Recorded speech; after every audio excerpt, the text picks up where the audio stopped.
Endalem Joyodipuran, sebuah bangunan bersejarah di Yogyakarta, Indonesia, dikenal sebagai kediaman salah satu keluarga keraton Yogyakarta.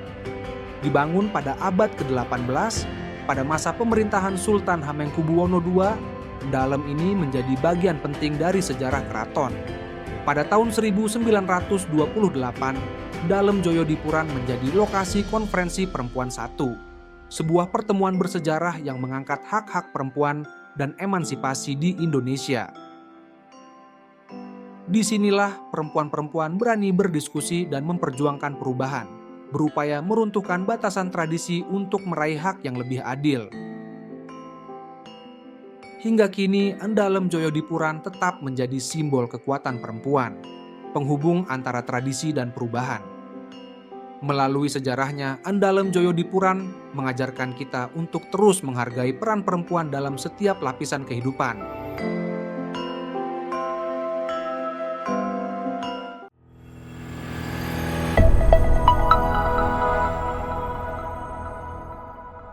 Assalamualaikum warahmatullahi wabarakatuh. Mudah-mudahan sehat semuanya. Kita berjumpa kembali dalam Diaspora, dialog seputar ormas dan politik, persembahan dari Badan Kesatuan Bangsa dan Politik Kota Yogyakarta bekerjasama dengan Tribun Jogja. Selalu ada sesuatu hal yang diinformasikan, didiskusikan gitu ya di pertemuan-pertemuan kita di Diaspora. Kali ini karena di bulan Desember ada satu hari di mana dirayakan oleh semua orang di Indonesia tentang Hari Ibu gitu, tanggal 22 Desember yang pada saat itu ada Kongres Wanita. Jadi memang harus ada interpretasi ulang gitu ya, penerjemahan ulang bahwa Hari Ibu itu bukan Hari Ibu gitu. Tapi ada sejarahnya di sana. Di tanggal 22 Desember 1928 diadakan Kongres Perempuan pertama di Indonesia. Dan saat ini di tempat ini namanya adalah Endalem Joyodipuran. Ini adalah tempat pertama kali diadakannya Kongres Perempuan pertama di Indonesia. Jadi kita akan hadirkan dua narasumber, kita akan ngobrol, dan tidak semua yang ada di Indonesia tahu bahwa ucapannya biasanya selamat Hari Ibu, terima kasih Mom gitu ya, terima kasih Mama gitu. Kita harus mencoba nih menginterpretasi ulang, menerjemahkan ulang bahwa di tanggal 22 Desember itu ada satu momen yang sangat penting di mana para perempuan berkumpul di sini, di tempat ini masih terawat rapi gitu di dalam Joyodipuran. Di tahun 1928 ada satu peristiwa yang sangat besar di mana pengaruhnya sekarang terhadap pergerakan-pergerakan perempuan Indonesia gitu. Sudah dihadirkan Ibu Rowiyah, Ketua Pimpinan Daerah Aisyah Kota Yogyakarta. Apa kabar Ibu? Alhamdulillah. Ini sehat. kader aktivis gitu ya, menggerakkan para perempuan gitu ya. Dan ada juga Ibu Widya Stuti SSM Hum, Sekretaris Bakesbangpol Kota Yogyakarta. Beliau juga kader, aktivis, atau memang juga sangat punya concern khusus ya terhadap pergerakan perempuan. Ya. Nah, untuk sahabat Diaspora silakan Anda bisa mengikutinya di live YouTube Badan Kesatuan Bangsa dan Politik Kota Yogyakarta serta di Tribun Jogja Official. Saya ingin menyampaikan kepada teman-teman semua, apalagi yang masih generasi milenial, Gen Z gitu ya, bahwa Hari Ibu tuh selalu diterjemahkan sebagai Hari Ibu gitu, mengucapkan terima kasih kepada ibu, kepada mama gitu. Padahal di balik itu ada satu momen yang sangat besar di mana peran-peran perempuan terhadap kebangsaan ini luar biasa gitu ya. Nah, Yogyakarta yang memiliki sejarah yang kaya akan pergerakan perempuan. Ya, salah satunya tempat ini tempat berlangsungnya Kongres Perempuan pertama pada tahun 1928. Dan ini menjadi tonggak penting dalam sejarah emansipasi perempuan. Nah, kita akan ngobrol ya. Tidak hanya merayakan sebagai Hari Ibu, tapi apa yang harus dimaknai, apa yang harus dilakukan, apa yang harus di-follow up-i oleh perempuan-perempuan masa kini gitu ya. Nanti kan ke depan juga generasinya udah beda lagi gitu. Iya. Saya ingin bertanya dulu tentang sejarah karena Ibu Widi ini juga ahli sejarah ya. Ahli sejarah bukan Bu? Iya. Iya, sejarah ya Bu ya. Kenapa ya dulu Yogyakarta dipilih sebagai tempat kongres perempuan pertama pada tahun 1928? Ya. Ya, terima kasih Mbak Uca dan juga sahabat Diaspora dimanapun Anda berada. Penting memang bagi kita untuk mengetahui kembali sebenarnya apa sih yang terjadi di 22 Desember tahun 1928 itu hampir berapa ya? Hampir 100 tahun yang lalu ya. Hampir 100 tahun yang lalu di tempat ini di Yogyakarta. Ini memang terjadi sebuah peristiwa yang sangat luar biasa karena menjadi momentum berkumpulnya organisasi perempuan. Jadi ini kembali lagi ke organisasi, bahwa perempuan bukan sebagai seorang yang dia perempuan mandiri, tetapi perempuan yang berorganisasi, berkumpul dan membentuk sebuah organisasi. Berkumpullah 30 organisasi di tempat ini dari Jawa dan Sumatera. Hampir 1.000 orang hadir di sini. Bayangkan 1928 loh, HP belum ada ya. Iya, gimana caranya mengumpulkannya? HP belum ada, transportasi juga sangat tidak mudah, tetapi semangat perempuan-perempuan itu untuk berkumpul di Jogja itu memang tidak lepas dari bagaimana semangat pada waktu itu di 1908 mulai digelorakan semangat. Ada satu perubahan kan Mbak Ocha, mungkin sahabat diaspora, agar perubahan bagaimana mencapai kemerdekaan itu tidak harus selalu dengan kita bertempur, kita dengan senjata. Enggak, sekarang 1900 itu menjadi tonggak bagaimana mengupayakan kemerdekaan itu dengan melalui organisasi, melalui kelompok-kelompok yang berjuang sesuai dengan istilahnya momentumnya. Nah, 1928 itu berkumpullah perempuan-perempuan itu untuk berbicara tentang posisi dia. Jadi kalau tadi Mbak Ocha mengatakan hari Moms gitu, kemudian kadang-kadang hari ibu itu apa sih lombanya masak nasi goreng, bapaknya masak nasi goreng, ibunya nggak usah kerja lah semuanya. Ini sebenarnya di tahun 1928 itu momentum perempuan, bahwa perempuan itu bisa berkiprah di area publik. Jadi kan kita tahu di 1900-an, 1800 itu kan suasana Jawa, suasana Indonesia itu kan perempuan itu kan menjadi kelas sekian ya. Sekolah nggak boleh, keluar nggak boleh. Intinya ya sudah, kamu begitu remaja kamu dinikahkan, begitu menikah kamu punya anak, memelihara rumah, berbakti pada suami, nanti melahirkan lagi. Seperti itu siklusnya. Nah, ketika 1928 itulah kemudian perempuan itu untuk menyuarakan bahwa mereka punya kepentingan. Apa sih yang kemudian dibicarakan gitu ya? Ada dua isu yang menarik menurut saya ya. Kalau kemudian kita baca sejarah itu, ada dua isu pendidikan dan isu pernikahan. Nah, ini kan sebenarnya masih dua yang muncul ya. Iya, masih dua, dan ini adalah persoalan perempuan pada saat itu ya. Bagaimana mereka akan pendidikan, mereka tidak akan selalu dikalahkan dengan laki-laki. Yang kedua, ketika mereka sudah dewasa, mereka akan terjebak pada pernikahan. Ketika pernikahan, maka mereka dia akan ya dengan suami, dia tidak boleh keluar, bla bla bla. Nah, ini menjadi satu isu yang penting pada zaman itu ya. Jadi sobat diaspora kan juga harus tahu, ini nggak boleh lah kita lupa sejarah bahwa pada masa itu kondisi masyarakat seperti apa. Nah, disitulah kemudian organisasi-organisasi masyarakat perempuan ini berkumpul untuk menginisiasi terjadinya Kongres Perempuan. Ada 6 organisasi yang menjadi inisiator. Yang pertama wanita Budi Utomo, karena memang Budi Utomo juga bergerak di Jogja ya. Kemudian yang kedua wanita Taman Siswa, karena Taman Siswa juga hadir di Jogja. Kemudian yang ketiga ada wanita Katolik, ada Jong Islaminten Bon ya, perempuannya yang cabang Jogja. Kemudian ada Putri Indonesia dan ada Aisyah. Jadi setidaknya ada di antara 6 itu ada 3 organisasi yang base-nya itu di Jogja. Nah, jadi itu mungkin jadi mungkin itu juga salah satu alasan kenapa kemudian itu di Jogja. Jadi Aisyah itu menjadi salah satu inisiator dari kalau saya mengatakan sebagai Kesbangpol, di sini ada Aisyah, Taman Siswa dan wanita Katolik yang mungkin home base-nya masih ada banyak bergerak di Jogja. Nah, itu disitulah kemudian sejarah dari Kongres Perempuan itu terjadi di Jogja. Bagaimana 1.000 orang berkumpul. Kebayang pada saat itu kan juga masih masa penjajahan. Iya, gitu betul. Ya. Dan para perempuan Indonesia ternyata juga sudah punya pemikiran-pemikiran yang cukup maju pada tahun 1928 gitu ya. Menginisiasi sebuah kongres. Iya. di mana fasilitas semua terbatas, masa Sangat. penjajahan lagi. Kalau ngomongin itu tapi memang harus punya ini tempat khusus gitu ya. Kita Iya. akan ngobrol bagaimana nih refleksinya ya. Jangan sampai setiap tahun refleksi 22 Desember itu atau Hari Ibu itu selalu Disempitkan. Iya, disempitkan dengan Domestik. peran-peran perempuan, ya udah nggak usah masak, nggak usah kerja di rumah aja begitu ya. Iya, peran-peran Ada banyak hal domestik yang itu. Iya betul. Ada hal yang perlu sahabat diaspora ketahui gitu di apa yang terjadi di tanggal 22 Desember 1928. Nah, isu-isu yang diperjuangkan tadi udah disampaikan, edukasi, pendidikan, dan juga pernikahan. Walaupun sampai saat ini permasalahan itu masih tetap belum terselesaikan dengan tuntas begitu. Nah, tadi udah disampaikan oleh Ibu Wit, salah satu inisiator adalah Aisyah. Kebetulan Ibu Rowiah adalah ketua pimpinan daerah Aisyah Kota Yogyakarta. Ibu bisa memberikan atau berbagi ya Ibu, di periode ini udah berapa lama Ibu? Di periode ini baru periode ini. Oh, baru periode Iya, ini ya. iya. Tapi sebagai ya kalau kader gitu ya, sebagai ketua pasti ini kader gitu ya.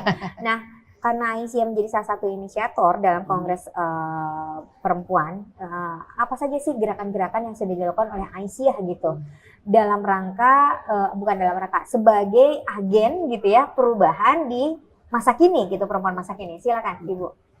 Terima kasih sahabat Diaspora, iya. ya. Terima kasih kesempatan saya untuk Iya. di sini berbagi, bersharing dengan Ibu Wit dan Mbak Ocha. Tadi Bu Wit sudah menceritakan sejarahnya. Aisyah merupakan salah satu inisiator terlaksananya kongres besar itu yang sangat luar biasa. Dan ternyata Aisyah tidak hanya sekedar inisiator. Bahkan Aisyah itu mengirimkan 2 utusannya, yaitu Ibu Munjiah dan Ibu Hayyinah, itu menjadi orator dalam acara tersebut. Bu Munjiah itu luar biasa. Dalam teks pidatonya sudah menceritakan tentang bagaimana perempuan itu harus berdaya, terutama mempunyai kesetaraan dalam pendidikan.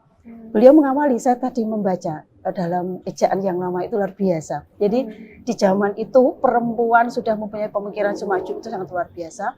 Tapi itu karena didikan Ki Haji Ahmad Dahlan ya, sejak awal karena Aisyah sudah berdiri tahun 17, itu bahwa ada statement yang luar biasa dari beliau, kemuliaan manusia itu ada pada 3 hal. Kalau waktu itu kan masih derajat, Iya, derajat. keningratan, Iya. itu yang paling unggul sebagai manusia mulia di situ. Tetapi ada 3 hal yang beliau katakan. Yang pertama pada etika orang atau adab orang. Yang kedua keilmuannya.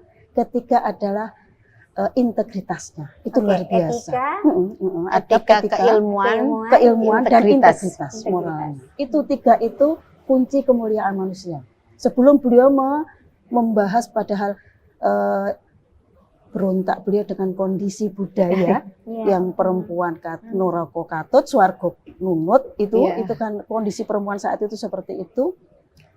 Ternyata dengan kongres itu perempuan berdaya sangat luar biasa. Itu tadi ceritakan. Iya. Ya, Padahal Aisyah itu baru berdiri berapa tahun ya, dari 1917? 1917, paling 12 tahun usianya ya. 11 tahun. 11 Jadi tahun. Aisyah waktu itu Aisyah menjadi wakil ketua, Wakil ketua, salah satu wakil ketua panitia. Mungkin jadi 2 utusan Aisyah itu menjadi narasumber orator. Kalau Bu Munjiah tentang peranan perempuan, pemberdayaan perempuan itu harus diangkat. Kemudian yang Bu Hayyinah itu tentang pentingnya persatuan organisasi perempuan untuk mencapai cita-cita kemajuan perempuan. Itu luar biasa. Baik. Dari Kesbangpol sendiri ada nggak khusus untuk perempuan gitu bidang atau program yang concern terhadap perempuan? Bu Destuti silakan. Sebenarnya kalau di kami ketika kita bicara tentang Kesbangpol dalam konteks demokrasi gitu, ya pendidikan melek politik bagi perempuan itu penting. Jadi mungkin memang perempuan itu kan ternyata begini, dia punya peran garda yang sangat luar biasa ya bagi kami ya. Dia seorang ibu, dia bisa jadi seorang istri, tapi dia juga bisa menjadi tokoh masyarakat gitu ya.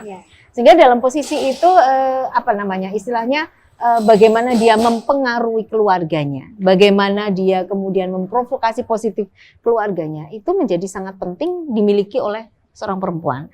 Makanya ketika kami melakukan pendidikan politik itu perempuan menjadi sasaran yang cukup kuat ya, apalagi kan kita itu dari sisi realnya itu perempuan yang masuk ke dunia politik secara real itu kan juga masih kecil ya. Oke lah 30% itu ada istilahnya penguatan.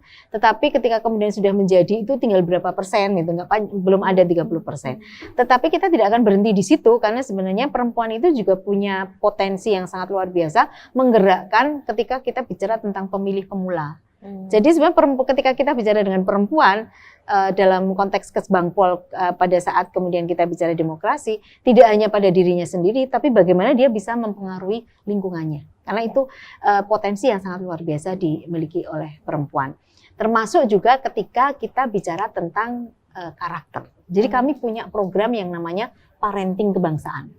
Parenting kebangsaan ini kan program yang diperuntukkan, kita sama-sama melakukan itu dalam forum Posyandu Balita. Jadi bagaimana kemudian setiap anak itu akan punya kartu namanya kartu si kumbang tentang bagaimana kemudian dia bisa mengetahui sejauh mana anak itu paham bahwa oh merah putih itu benderaku loh ya, oh Garuda Pancasila itu lambang negaraku gitu ya.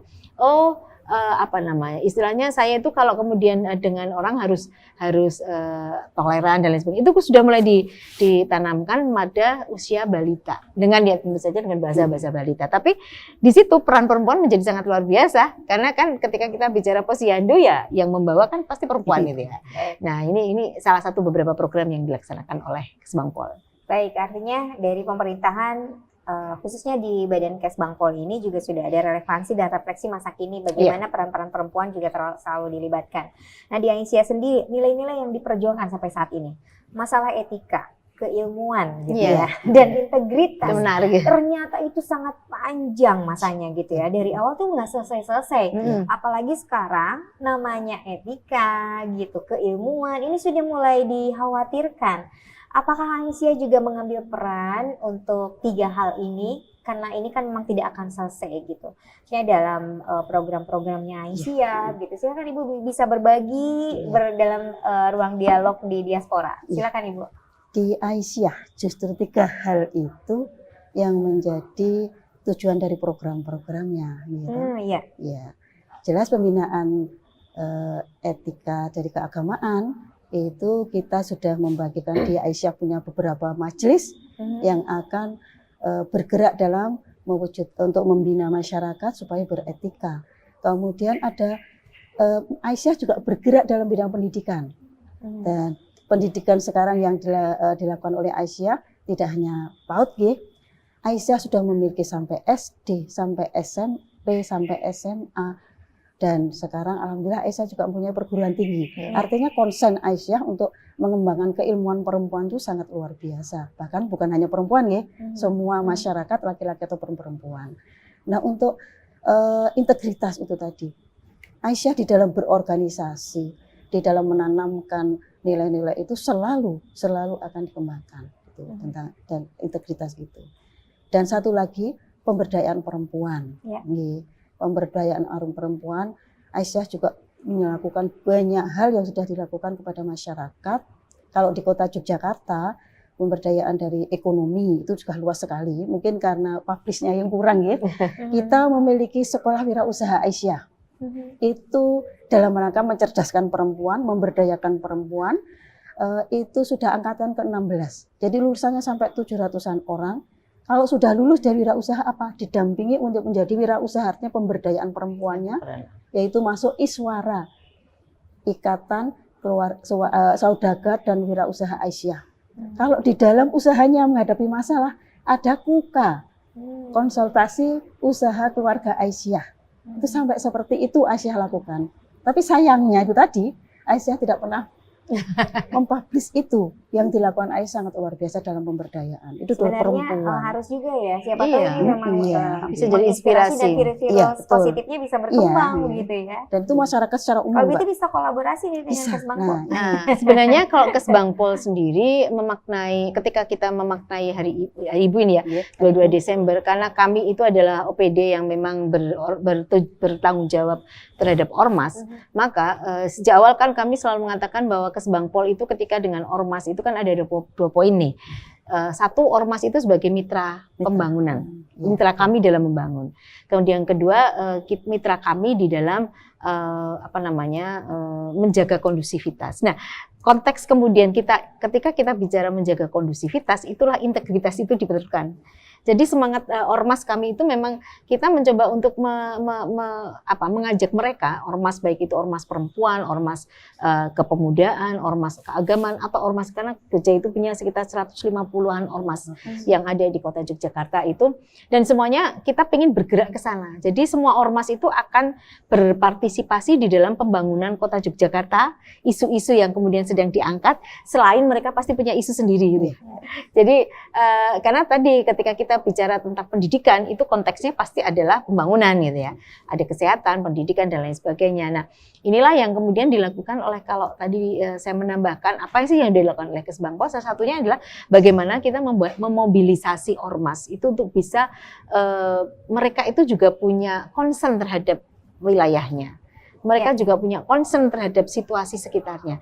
Nah, ini yang menurut saya ketika kita bicara di organisasi perempuan, maka disitulah semangat dari 22 Desember itu ada, karena memang ini menjadi bagian dari komitmen ormas terhadap kepentingan publiknya.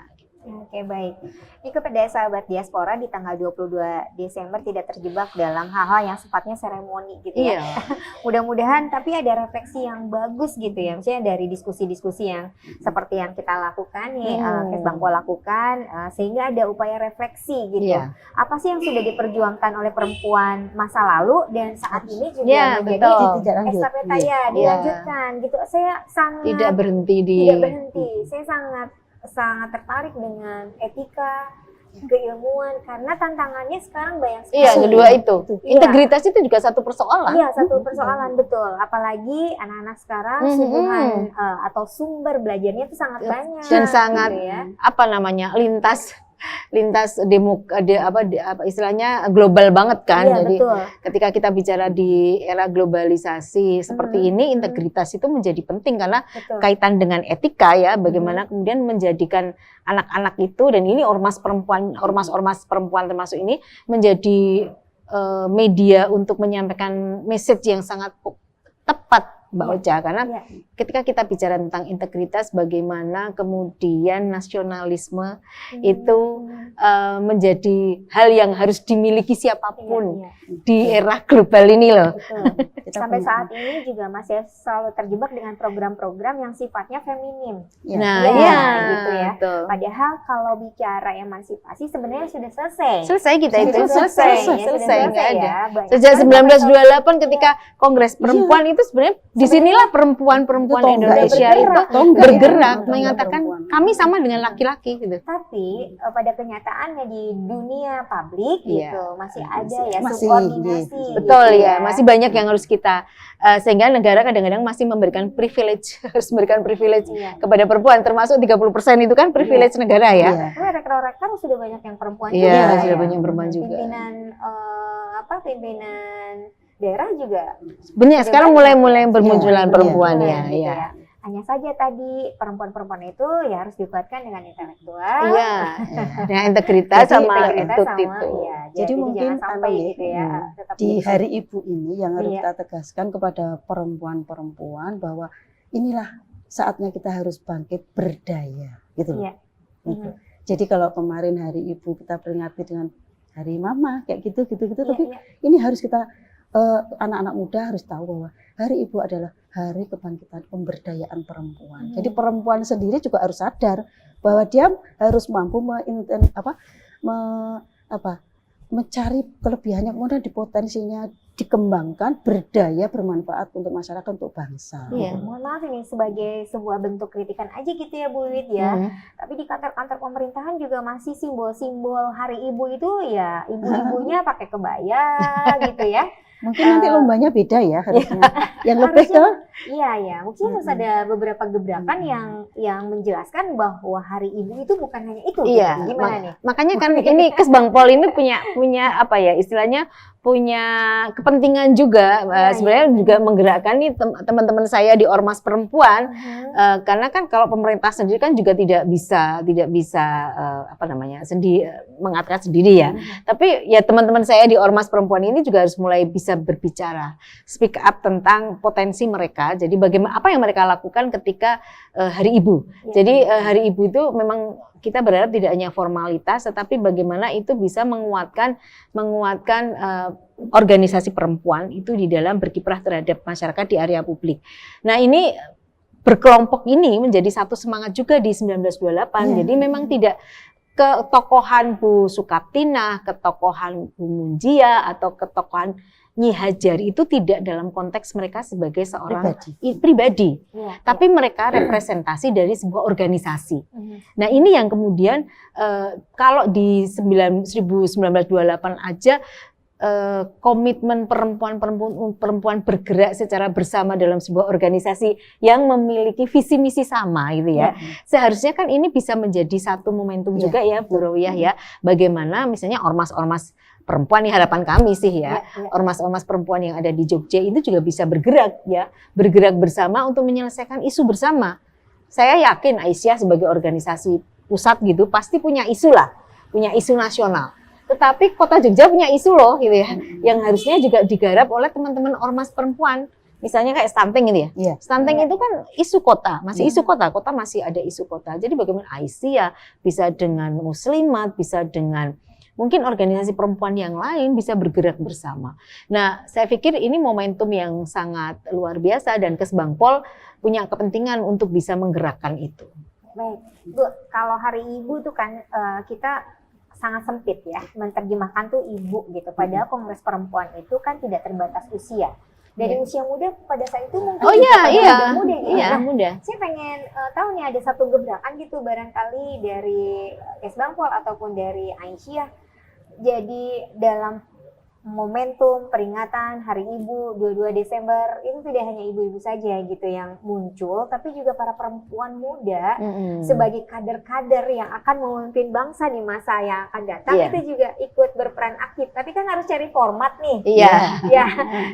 Punya nggak ide gitu format apa ya kira-kira yang bisa tidak hanya seremoni tapi itu menjadi sebuah refleksi ke depan harus ngapain gitu kan, harus begitu gitu. Ada nggak Bu di Aisyah sendiri? Justru setelah kita berdialog tadi kok saya muncul ya. Jadi kalau beliau kan punya masa ya, jadi muncul nanti akan ada lomba bagaimana lomba menulis tentang literasi literasi. Bukan lomba masak aja bukan gitu. Literasi bagaimana tentang Hari Ibu yang isinya pemberdayaan seperti apa Hari Ibu ke depan untuk yang anak muda, anak NA, anak IPM dan ibu-ibu nanti. Ini jadi muncul ide. Itu melibatkan para perempuan anak muda. Kita akan membuat sesuatu yang beda dengan yang lalu Kan kalau di Kesbangpol tadi ada parenting nih. Apalagi kalau parenting kan sasarannya berarti yang sudah menikah nih. Ibu-ibu muda. Terus ada si kumbang itu apa tadi ya Bu? Itu kartu buat anak-anak. Tumbuh kembang kebangsaan. Nah, tumbuh kembang kebangsaan, tumbuh kembang kebangsaan itu jadi ada pendidikan anak usia dini berarti Bagaimana anak-anak udah tahu kalau bendera merah putih itu bendera Indonesia, benderaku gitu, lagu Indonesia. Mereka sudah mulai terbiasa mendengarkan jadi didengerin lagu-lagu kebangsaan gitu ya. Sekarang kan lagu-lagu nasional pun sudah mulai dilupakan gitu. Itu kan menjadi salah satu kewajiban juga. Tapi kan kadang-kadang kok kewajibannya ada di ibu aja gitu. Apakah ada karena ini kan emansipasi, ada satu kesetaraan, itu tidak dikerjakan oleh perempuan saja, jadi harus ada kolaborasi dengan laki-laki. Ada nggak Bu di Aisyah gitu program-programnya? Misalnya nih di Wirausaha Aisyah itu ya memang Wirausaha Aisyah ini saya aja ya bisa urung rembuk ya, karena ini doang dialog. sekolah wirausaha Aisyah. Yang punya memang Aisyah. Tapi kan banyak juga laki-laki yang tidak berdaya, yang perlu diberdayakan. Betul, Bisa nggak betul. Bu kayak begitu? Dulu awal, justru Iya. awal dulu tuh peserta didiknya ada laki-lakinya. Iya. Tapi setelah kesini kok malah laki-laki nggak ada. Dulu Ya, kalau ada. Ibu Wit sendiri gimana Nanti dengan mungkin ke konsep depan bisa begitu? dibuka Iya. untuk laki-laki gitu. Ya sebenarnya kita itu juga mengerjakan misalnya ketika kita bicara pendidikan politik itu tidak hanya untuk perempuan ya. Oh, kalau parenting itu Parenting- bapaknya juga ikut nggak atau ibunya saja? Kalau parenting kan konteksnya nanti dalam posyandu ya. Jadi Oh, posyandu iya. itu kan lebih kepada ibu-ibu ya. Mhm. Karena dia yang punya, ya ini gini Mbak Ocha. Jadi ini kan upaya kita untuk merubah budaya. Ya. Pemikiran budaya Iya. itu nggak semudah membalikan, tapi harus dimulai nih. Betul, betul. Tapi saya memang apa namanya sepakat bahwa persoalan ini memang harus bapak-bapak juga bicara. Hanya kan Betul, gini, betul. mohon maaf kita harus lihat nih posisi masyarakat Indonesia lah, Hmm. Jawa lah gitu ya. Itu apa namanya istilahnya budaya patriarki itu kan tidak bisa dilepaskan begitu saja apa namanya langsung gitu ya, nggak Iya, bisa karena mungkin saya juga produk dari orang tua yang mungkin nanti anak saya gitu ya. Iya, Jadi iya. mungkin satu generasi yang akan datang baru Indonesia atau Karena kita butuh itu proses panjang. iya, ya. proses panjang kan proses apa namanya? Proses merubah budaya. Tetapi bagi kami di pemerintah itu ini harus dimulai. Mhm. Bagaimana kemudian justru memberikan privilege kepada perempuan itu bukan berarti kemudian ini menunjukkan kelemahan perempuan. Tetapi bagaimana kemudian ini menjadi satu bagian dorongan yang bisa pemerintah lakukan, yang negara bisa lakukan untuk bisa apa namanya? Istilah sedikit demi sedikit mengeluarkan perempuan dalam dari konteks budaya yang mungkin masih belum berpihak sepenuhnya kepada perempuan. Jadi ketika misalnya parenting kebangsaan, kenapa kami ke parenting kebangsaan ya? Karena ketika kita bicara tentang bagaimana kemudian memelihara seorang anak balita, secara psikologis pun itu ibu itu dominan untuk bisa masuk di dalam komunikasi dengan anak yang balita itu lebih dominan. Gitu ya. Meskipun tidak menutup kemungkinan ada mungkin yang laki-laki itu bisa. Tapi kan ini kebiasaan yang budaya yang memang sudah terjadi. Kemudian ketika kita bicara tentang pendidikan, kenapa kemudian perempuan itu menjadi bagi kami itu bukan berarti ketika kami bicara pendidikan politik perempuan bahwa yang laki-laki nggak penting, bukan gitu. Iya. Tapi ini masih harus didorong loh ya. Karena kalau negara tidak mendorong, ya akhirnya tidak ada semacam percepatan untuk perubahan budaya itu yang dilakukan. Nah, itu konteksnya sekarang. Jadi memang pemerintah itu kan melakukan sesuatu yang masyarakat tidak melakukan. Itu harus dilakukan oleh pemerintah. Oke, baik. Bu Rowiah, organisasi Aisyah Muhammadiyah gitu kan udah terkenal organisasi besar, modern, maju, profesional gitu. Ya artinya kan tidak terjebak dengan hal-hal yang tadi ya mengkotak-kotakan perempuan, laki-laki gitu. Ada nggak bentuk kolaborasi? Karena dalam satu rumah itu yang saya tahu kan Muhammadiyah, Aisyah, belum lagi ada ortomnya gitu. Ada nggak program yang besar yang itu benar-benar merupakan sebuah kolaborasi untuk Indonesia ke depan gitu?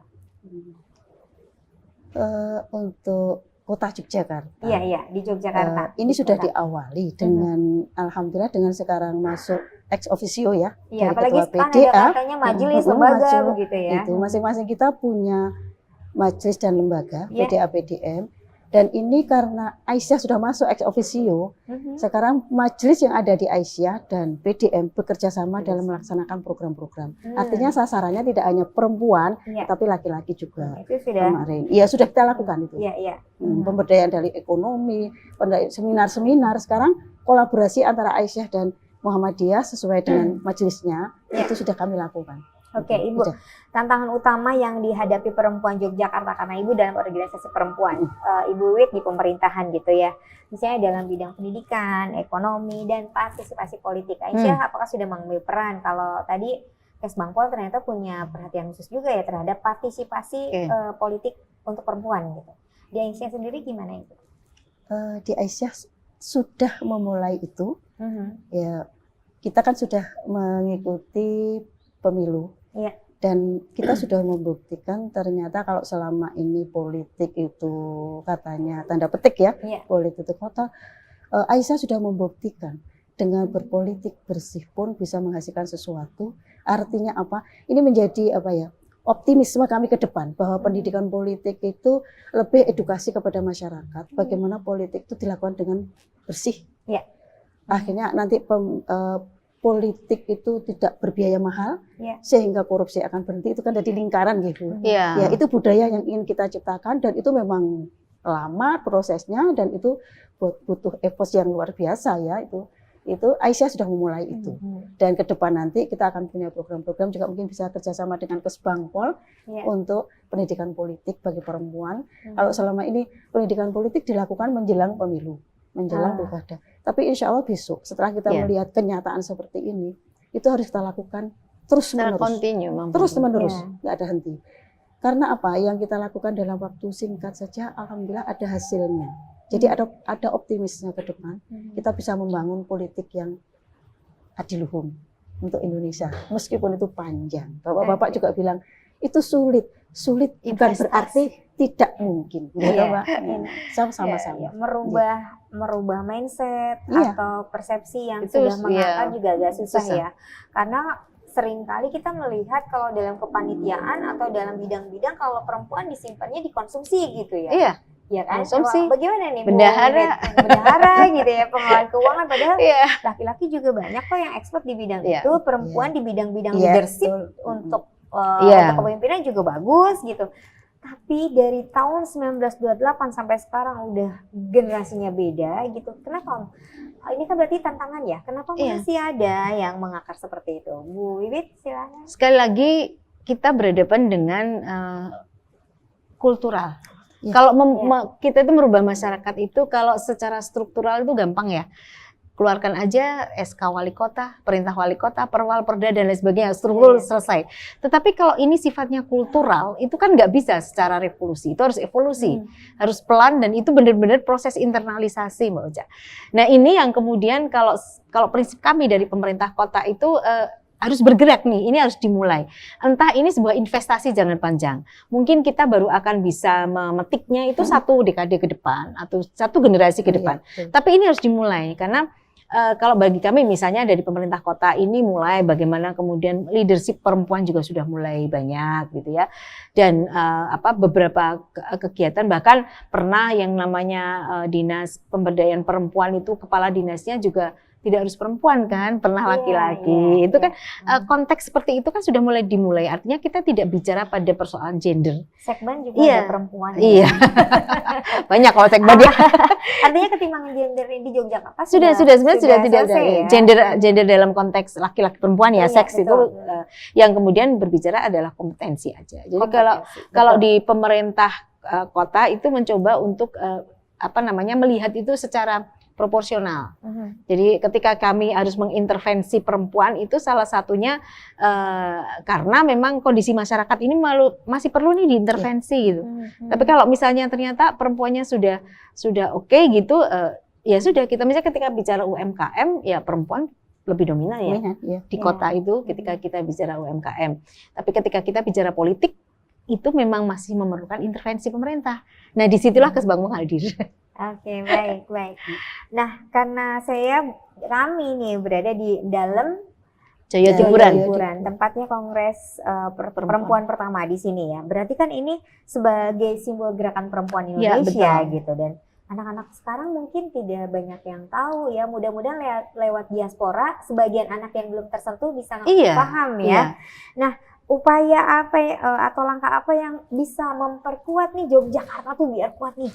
Yogyakarta adalah simbol gerakan perempuan Indonesia. Tahun 28 berarti kan sudah ada di kancah politik dong kalau begitu ya. Iya. Karena sudah bicara soal visi misi persatuan. Ketika kita bicara persatuan, itu kan otomatis orientasinya sebenarnya kan kemerdekaan. Iya, pada waktu itu, dan ini adalah salah satu strategi yang diambil perempuan untuk kemudian bisa bicara untuk hak dirinya, bicara pendidikan, bicara pernikahan itu kan hak dia. Berkaitan dengan hak-hak dia ya.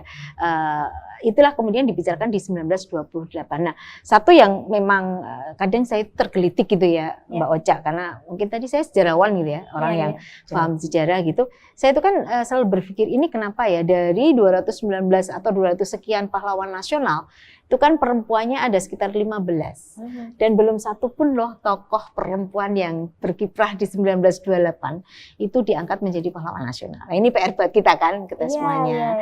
Karena kan ini satu satu momentum yang bisa sangat loh luar mengambil bisa, peran itu iya, ya. karena ada Bisa. dua tokohnya, Ada dua tokoh, Iya, ya. dua ada tokohnya Aisyah yang sama- sangat luar biasa. Kita juga Iya. berharap nanti dari Taman Siswa juga bisa, karena 1928 di bulan Desember itu kan 2 bulan setelah 1928 di bulan Oktober, Sumpah Pemuda itu kan. iya. Sumpah Pemuda itu menjadi komitmen kebangsaan ya, yang Iya. kemudian didengungkan oleh kita semuanya. Kemudian perempuan mengikuti itu di 1928.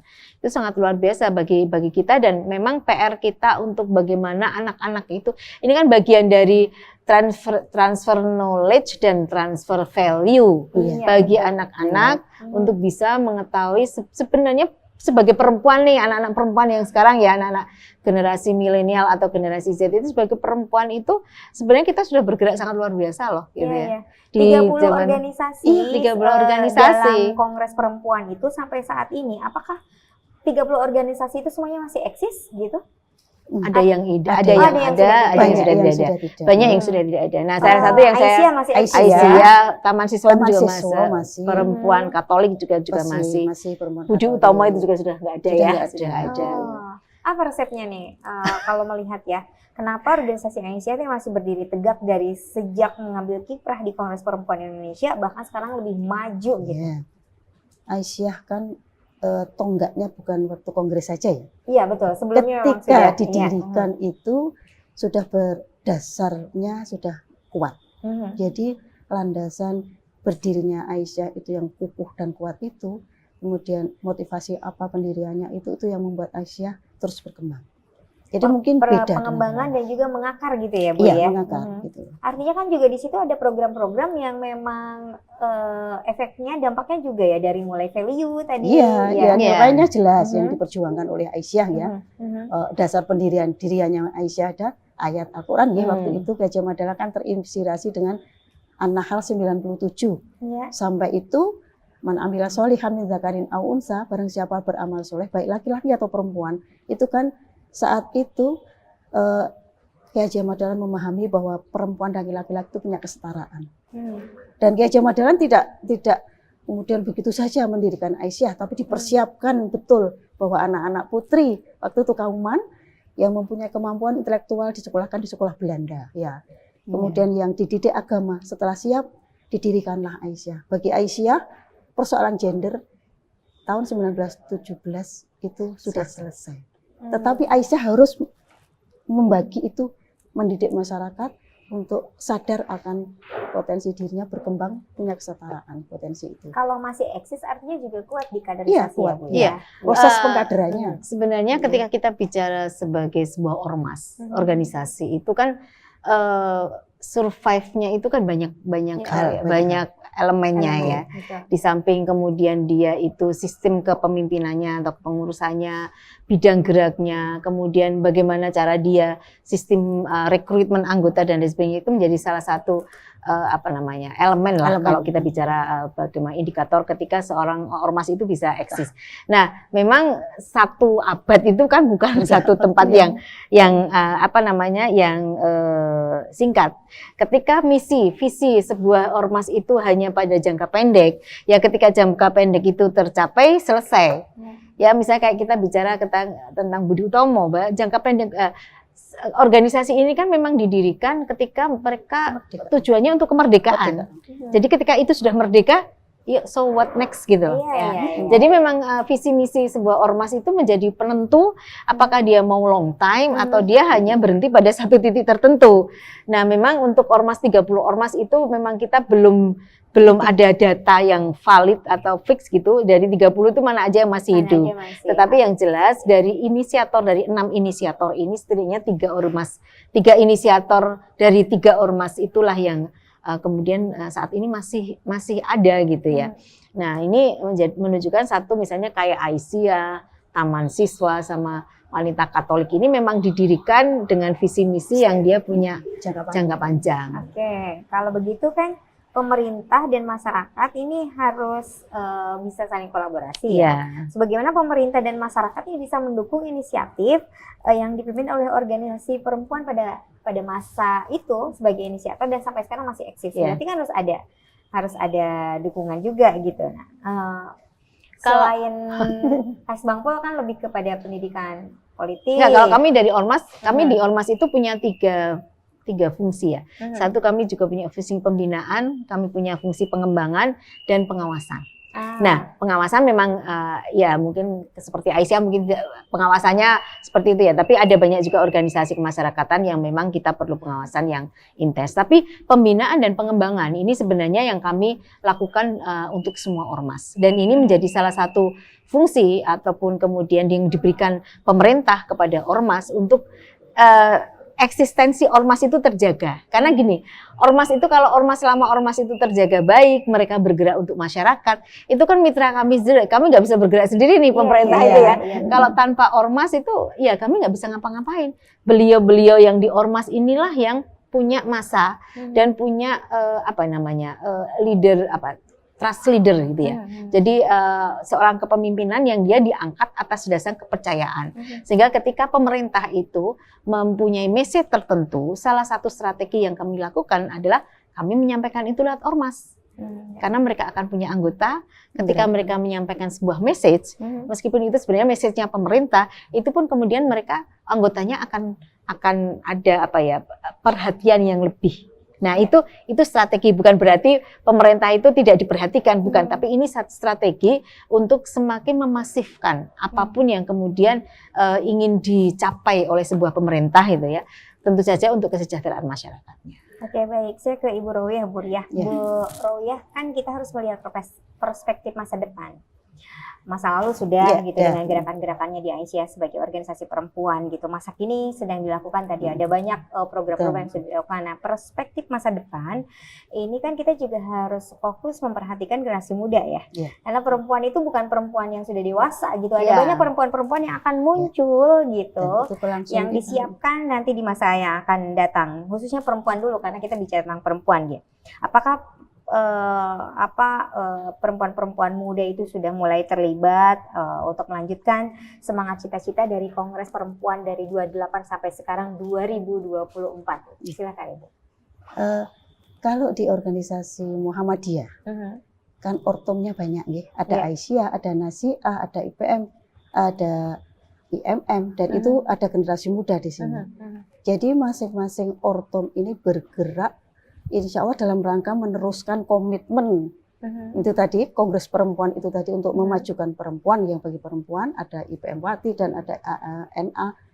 Nah, itu yang kami dorong dari Aisyah, sifatnya hanya memberikan fasilitas, sebagai memfasilitasi, mendorong untuk generasi muda kita menjalankan program untuk pemberdayaan mereka supaya mereka mampu menjadi penerus kita nanti perjuangan. Gerakan-gerakan selain tadi kalau di Kongres itu kan lebih kepada pendidikan dan pernikahan, isu pendidikan, pernikahan dini ya mungkin ya lebih ke pernikahan dini dan sebenarnya fungsi perempuan di dalam pernikahan itu. Jadi kan gini, kenapa konteks itu diambil? Karena ketika pada saat itu perempuan ketika sudah menikah, areanya itu kan hanya di kasur, di sumur, di dapur. Itu ada di semacam istilahnya semboy atau gojekan gitu ya. Itu cuma kemudian swarga nunut, neraka, katut. Itu kan bagaimana seorang perempuan ketika dia sudah menikah itu sangat tergantung sama laki-laki sebagai suaminya. Nah, kenapa kemudian isu itu diambil? Karena memang perempuan sebagai seorang individu perempuan di dalam konteks keluarga pernikahan itu pun dia punya hak dan kewajiban yang sesungguhnya meskipun berbeda tetapi punya hak dan kewajiban yang sama-sama gitu loh. Iya.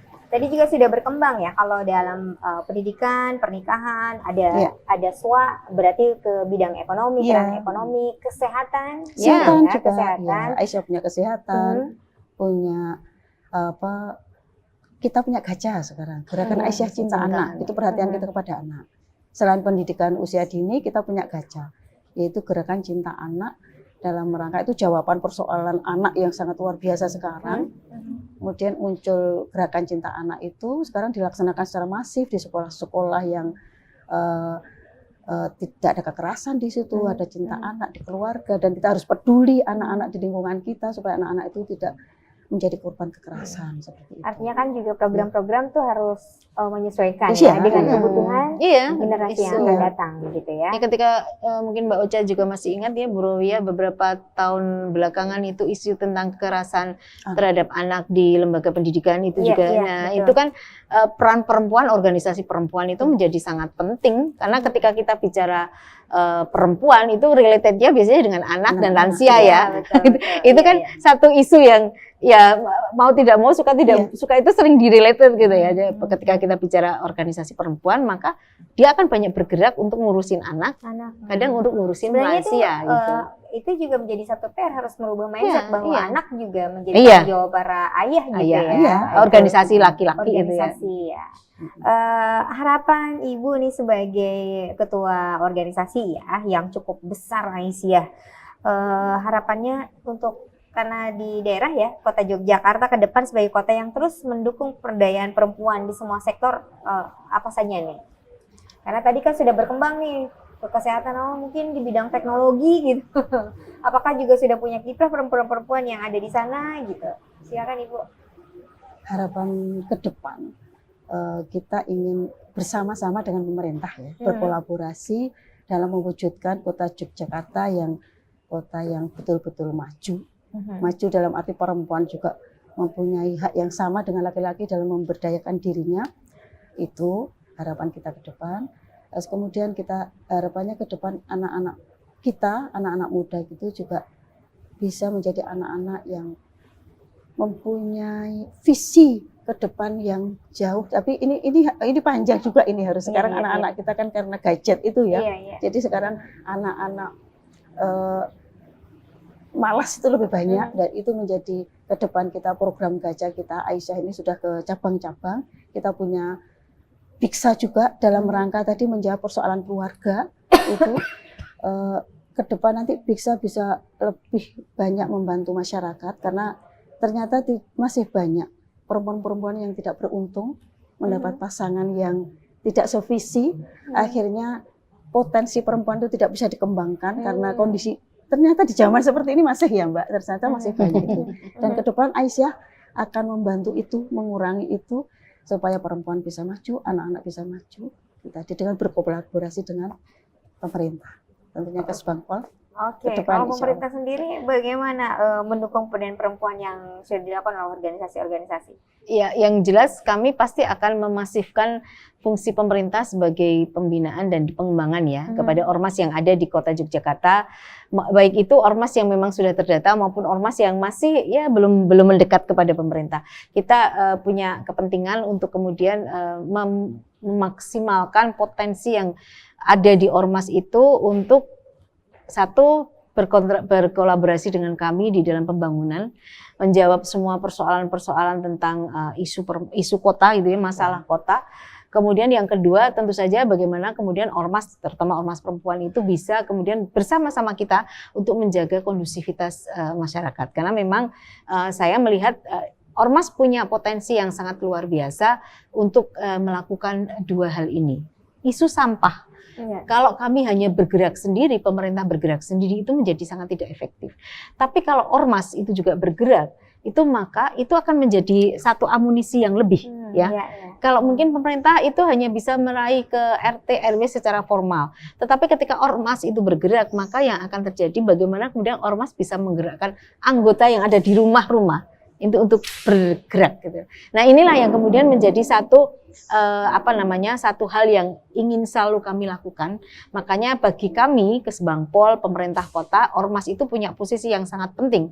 Dia menjadi mitra kami.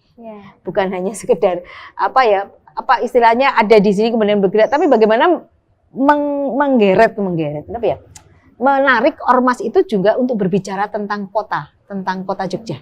Nah, ini yang kami harapkan nanti ke depannya dengan adanya momentum Desember ini khusus bagi ormas perempuan karena ada banyak ya Bu Rovia ya yang menjadi GOW, gabungan GOW aja kurang lebih 35 ormas. Jadi kan artinya di 25% sendiri dari jumlah ormas yang ada di Kota Yogyakarta ini sudah mendeklar dirinya sebagai ormas perempuan.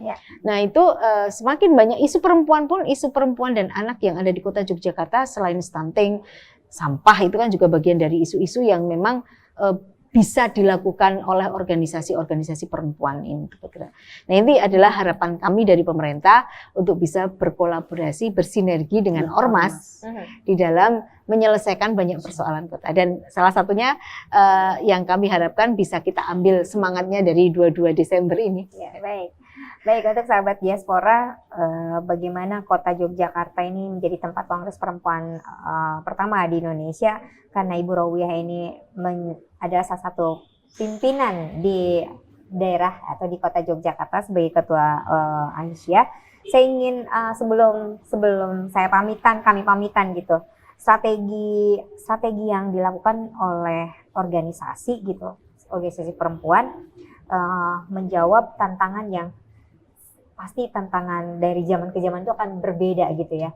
Pasti kan setiap tahun, setiap periode itu pasti punya strategi-strategi khusus ya. Bisa dong dibagi, karena di podcast ini biasanya kita akan selalu menggali gitu ya, ide-ide, mengembangkan ide-ide gitu, menyampaikan harapan sehingga semuanya bisa terwujud. Silakan Ibu. Di Aisyah itu sudah mempunyai program 5 tahun. Ya.